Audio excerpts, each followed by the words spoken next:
ইমাম সাহেব জর্দা ও সিগারেট খাওয়াকে মাকরু মনে করেন এবং নিজে জর্দা দিয়ে পান খান, এরকম ইমাম বিষয়ে নামাজ পড়লে নামাজ হবে কিনা? নামাজ হয়ে যাবে, কিন্তু ইমাম সাহেবের জানা উচিত জর্দা স্বাস্থ্যের জন্য ক্ষতিকর, তামাক এটা ভয়াবহ রকমের একটা জিনিস, এটা নেশা, মাদক। এই জন্য এটা কোনো ইমাম বা মুসল্লি কারোর জন্য খাওয়া জায়েজ নাই।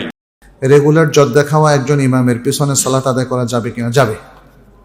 কারণ আহলুস সুন্নাহ ওয়াল জামাতের আকীদা হচ্ছে পাপী এবং পুণ্যবান যে কোনো ব্যক্তির পিছনে সালাত শুদ্ধ। যে কোনো ব্যক্তির পিছনে যতক্ষণ না সে বড় শিরিক বা বড় কুফরিতে লিপ্ত হয়ে ইসলাম থেকে বের হয়ে যাবে, তার আগ পর্যন্ত তার পেছনে সালাত শুদ্ধ। জর্দা খাওয়ার ব্যাপারে হুকুম হলো যে, সত্যি কথা বলি ভাইরা, এটা বিড়ি খাওয়ার যে হুকুম, জর্দা খাওয়ার সেই হুকুমের বাইরে যাওয়ার কথা না। জর্দা খাওয়া হুজুরের পিছনে সলাৎ হবে কি?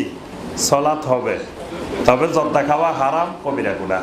ইমাম কবিরা গুনাহ করলেও তার পিছনে সলাৎ হবে, তবে ইমাম শিরক করলে তার পিছনে সলাৎ হবে না। শিরকে আকবর করলে তার পিছনে সলাৎ হবে। তবে ইমাম যদি বিশ্বাস করে যে আল্লাহ সব জায়গায় বিরাজমান, ইমাম যদি বিশ্বাস করে যে নবী সাল্লাল্লাহু আলাইহি ওয়াসাল্লাম নূরের তৈরি, ইমাম যদি বিশ্বাস করে নবী সাল্লাল্লাহু আলাইহি ওয়াসাল্লাম গায়েব জানেন, ইমাম যদি বিশ্বাস করে আল্লাহ আমার কালবে আছে, এরকম ইমাম হলে তার পিছনে সালাত হবে না। এরকম হুজুর ওয়াজ করছে আবার জর্দা দেহ পান খায়, চিন্তা করেন এই সমস্ত হুজুর পিছন যে আপনারা কিভাবে সালাত পড়েন। আলেম উলামা বলছেন, বিশেষজ্ঞরা বলছেন, যেই হুজুর নেশাদার দ্রব্য পান করে, যেই হুজুর জর্দা খায়, বিড়ি সিগারেট পান করে খায়, ওই হুজুরের পিছনে সালাত পড়লে সালাত কবুল হবে? জোরা বলেন, কবুল হবে না। আপনারা কিভাবে তার পিছনে সালাত পড়েন, বুঝা আসে না। এদের ব্যাপারে প্রশ্ন করেন যে নামাজ হবে কি হবে না, এই জাতি লোক আল্লাহর ঘরে থাকবে কি কামে?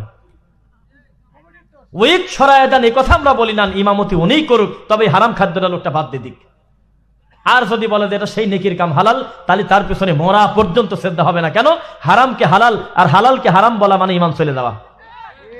ওই কমিটির লোককে বুঝান যে কত বড় পাপীর পিছনে আপনারা সেজদা দিচ্ছেন। আল্লাহ রাসূল সাল্লাল্লাহু আলাইহি ওয়াসাল্লাম তুলনা করেছেন মূর্তি পূজারীদের সাথে, তারা উঠবে, এটা ছোট পাপ। তো যারা জর্দা দিয়ে পান খায় আর আল্লাহর ঘরের ইমামতি করে, তারা অসুস্থ মানসিক প্রতিবন্ধী, বিকৃত মস্তিষ্কের, এদের নিজেরই সালাত হচ্ছে না, তা আপনার দায়িত্ব নেই কিভাবে?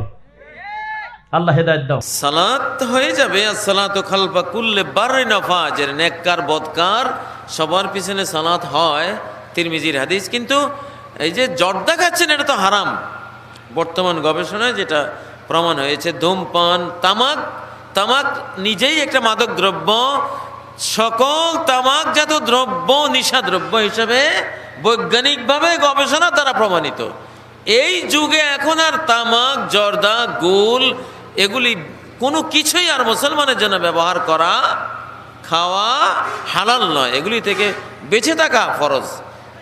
ইমাম যদি জর্দা খাওয়া থেকে তওবা না করেন, তাহলে ইমাম সাহেবের বিরুদ্ধে কিছু অ্যাকশন নেওয়া লাগবে। জর্দা দিয়ে পান খাই এমন ইমামের পিছনে সালাত পড়া যাবে কি?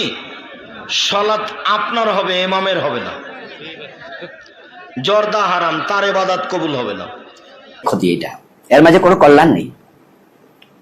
এই জন্য যারা জর্দা খাচ্ছেন তারা মেহরবানি করে এটা ছেড়ে দিন। এটা গুনাহ। কেউ বলেছে হারাম, কেউ মাকরু। মাকরু বলতে মাকরু তাহারিমি, হারামের কাছাকাছি। তবে হ্যাঁ, ইমামের পিছনে নামাজ পড়লে নামাজ হবে। ফাসেকের পিছনে যদি কেউ নামাজের ইক্তেদা করে, নামাজ হয়ে যাবে। ইমাম সাহেবকে একটু সতর্ক করে দিন, বিনয়ের সাথে বলেন যে হুজুর আপনি হারাম কাজে লিপ্ত আছেন, এটা কেমনে হয়? এই জন্য যারা পান খাচ্ছেন আমরা বলবো জর্দাটা পরিহার করুন। আল্লাহ তৌফিক দান করুন। জর্দাখোর ইমাম ইমামতি করছে, গুল ব্যবহারকারী ইমাম ইমামতি করছে, তার ইমানের দুর্বলতার কারণে অথবা বদ অভ্যাসের কারণে অথবা সঠিক মাসলা না জানার কারণে, তো আল্লাহ তাদের মাফ করুক, সঠিক বুঝদান করুক, দোয়া করছি তাদের জন্য। এবং আমাদের তাদের পিছনে সালাত জায়েজ যদি তাকে সরানো সম্ভব না হয়। ভিডিওটি ভালো লাগলে লাইক দিন, কোনো কিছু জানার থাকলে কমেন্ট করুন, ভিডিওটি অবশ্যই শেয়ার করুন। হতে পারে আপনার একটি শেয়ারের কারণে কারো উপকার হতে পারে। ইসলামিক ভালো ভালো ভিডিও পেতে চ্যানেলটি সাবস্ক্রাইব করুন।